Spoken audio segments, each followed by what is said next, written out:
Hello students,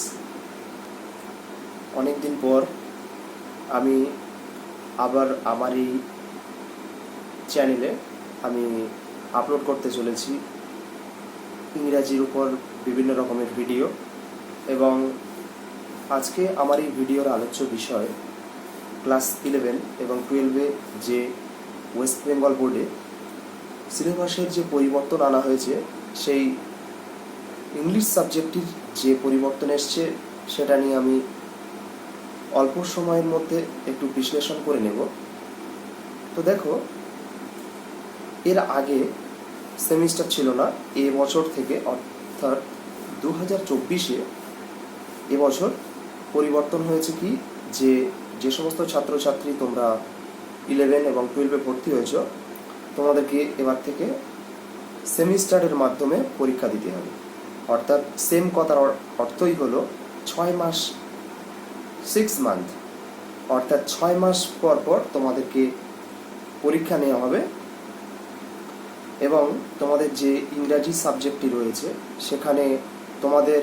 সেখানে মোট 9টা, total 9 chapters রয়েছে, যার মধ্যে 3টি স্টোরি আছে এবং 3টি কবিতা আছে, অর্থাৎ ভার্স, এবং 3টি প্লে বা ড্রামা অর্থাৎ নাটক রয়েছে।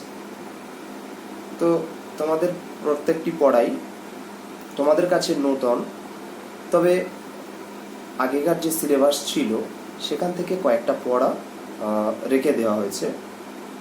আর প্রত্যেকটি গল্প থেকে শর্ট কোশ্চেন অর্থাৎ এমসিকিউ কোশ্চেন করা হবে তোমাদেরকে।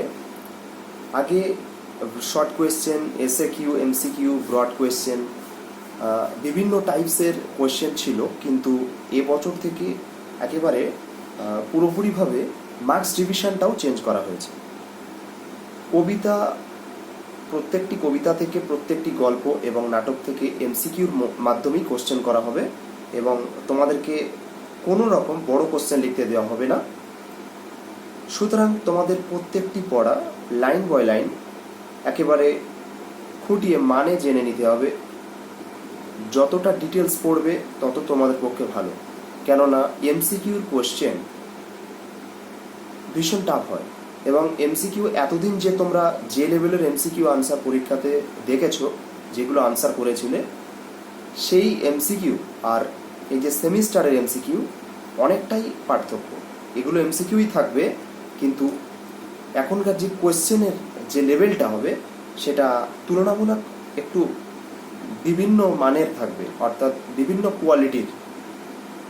যেমন এখানে এমন কিছু কোশ্চেন থাকবে যেগুলো উত্তর যদি তুমি সঠিক না জানো, পুরো রিজন, পুরো কারণ সহ যদি ব্যাখ্যা তোমার কাছে না থাকে, তাহলে তুমি কিছু কোশ্চেন এমন পাবে যেগুলোর উত্তর তুমি জানার সত্ত্বেও উত্তর লেখার সময় প্রবলেম হবে।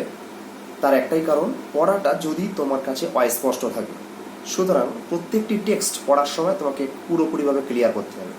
তো তোমাদের যে কবিতাগুলো রয়েছে, তার মধ্যে কবিতাকে ভার্স বলা হয় এবং কবিতাকে তোমাদের বইতে ভার্স দেখতে পাবে, লেখা আছে টপিকের উপরে, টপিকের জায়গাটায়। এবং ভার্স, পোয়েম মানে কবিতা, পোয়েট্রি মানেও কবিতা বলা যায়।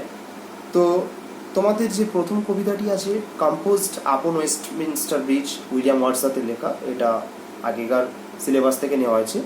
তাছাড়া the bangle sellers, Sarojini Naidu তিনি লিখেছেন, এবং the second coming, W B. Yeats, এই 3টি কবিতা তোমাদের রয়েছে। এছাড়া রয়েছে অ্যান অ্যাস্ট্রোলজার্স ডে, এটা স্টোরি, ঠিক আছে। এবং the Swami Vivekananda and mother worship from the master as I saw him, এই স্টোরিটি নিবেদিতা অর্থাৎ সিস্টার নিবেদিতা লিখেছেন। এবং Amarnath from the master as I saw him, এই স্টোরিটাও সিস্টার নিবেদিতার দ্বারা লেখা হয়েছে। এই 3টি স্টোরি এবং আগের যে 3টি কবিতা বললাম,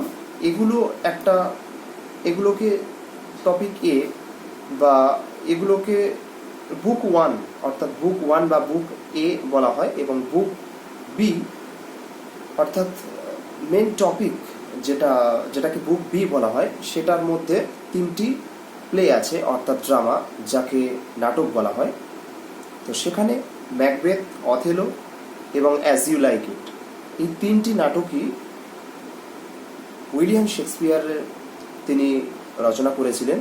তো এই 3টি নাটকও আগের যে সিলেবাস ছিল সেখান থেকে কপি করে এখানে দিয়েছেন কর্তৃপক্ষ।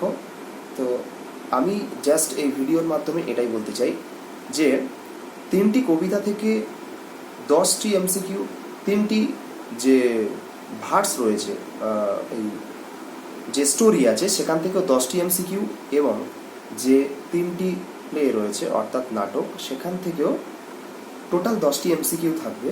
অর্থাৎ 9টি পড়া থেকে মিলে সব মিলে টোটাল 30টি এমসিকিউ থাকছে, 30 মার্কস, 30 মার্কস, এবং তোমাদেরকে একটি আনসিনও দেওয়া হবে, এবং তার মধ্যে থেকেও এমসিকিউ কোয়েশ্চেন থাকবে, 5টি থাকবে।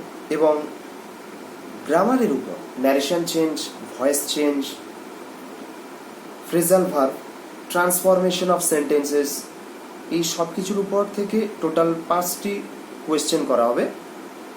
সুতরাং আনসিন থেকে 5 এবং গ্রামাটিক্যাল পোর্শনস থেকে 5, টোটাল 10, এবং আগের যে 30 মার্কস বললাম টোটাল 40 মার্কস।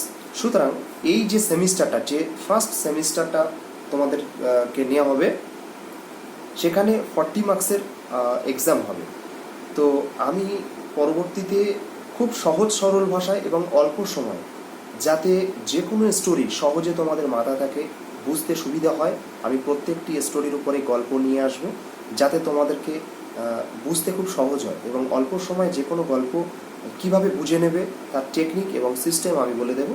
এবং যদি ভিডিও ভালো লাগে, এবং আই থিঙ্ক যদি চ্যানেলটি সাবস্ক্রাইব করে রাখো এবং নোটিফিকেশানের অন করে রাখো, তাহলে তোমরা এই চ্যানেলের ভিডিও থেকে অল্প সময়ের মাধ্যমে তোমরা প্রত্যেকটি পড়ার মূল যে গল্প সামারি, সেটা অল্প সময়ে বুঝতে পারবে, এবং তোমাদের খুব হেল্পফুল হবে, অন্যান্য বিষয় পড়তে আরও সুবিধা হবে, কারণ আমি অল্প সময়ের মধ্যে প্রত্যেকটি গল্প তুলে ধরবো। তো আজকের এই ভিডিওটা এই পর্যন্ত। তো পরবর্তী ভিডিও নিয়ে আসছি, ততক্ষণ পর্যন্ত তোমাদের পড়াশোনা কন্টিনিউ করো, এবং রাখছি।